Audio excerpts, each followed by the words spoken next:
Enjoy 1% merchant commission when you accept Lanka Pay cards. Contact these banks today.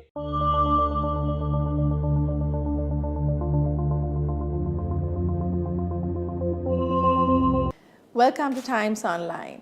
Today we have with us Mr. Sanjaya Jayaratne, Chairman Navesta Pharmaceuticals, to speak with us about his company, the future plans and the industry at large.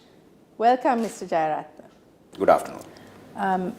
Mr. Jayaratne, Navesta Pharmaceuticals started its first ever powder injectable plant 5 years ago, and you started a second one last year. So what was the thinking behind you getting into pharmaceutical manufacturing?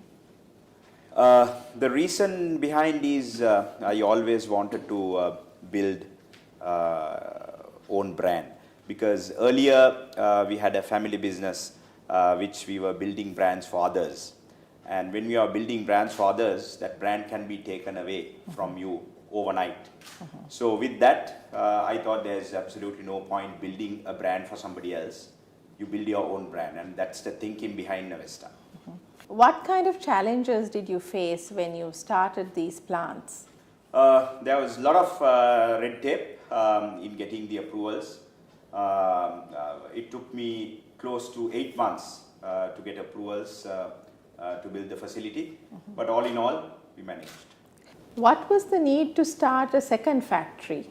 So in the second factory, in the first factory we are producing dry powder injectable, IV, intravenous medicine. In the second factory, it's all about tablets, capsules and syrups. So with the need in the market, we set up our second factory.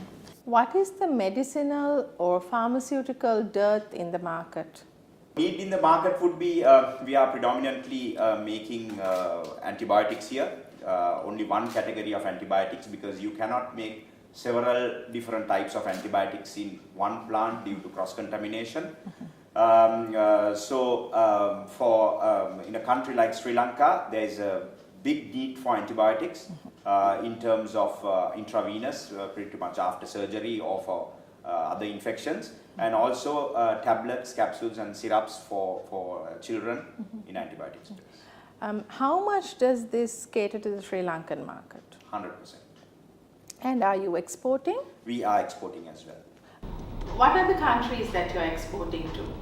To African region, we started exports. Okay. We had a lot of challenges in getting that, but some way or the other, we managed. And we kept on supplying to the government sector and to the private sector, and we managed to cater to the export market as well. The country imports about 80% of pharmaceutical supplies, and with the foreign exchange crunch, these medicines increased in price by about 30%. Has the situation changed? Has these statistics changed? Yes, situation has got so much better with the country situation at the time last year, with the dollar crunch that we had.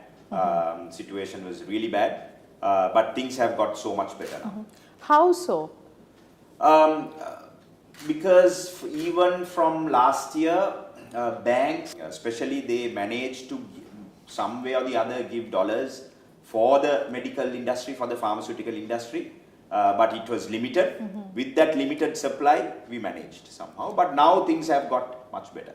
I think the country imports about 80% of pharmaceutical supplies, but because of these import bans and the forex crunch and the ensuing economic crisis, the prices of these products shot up by about 30%. Has that come down, or? It has not really come down by a large percentage, but it will come down, but all depending on how stable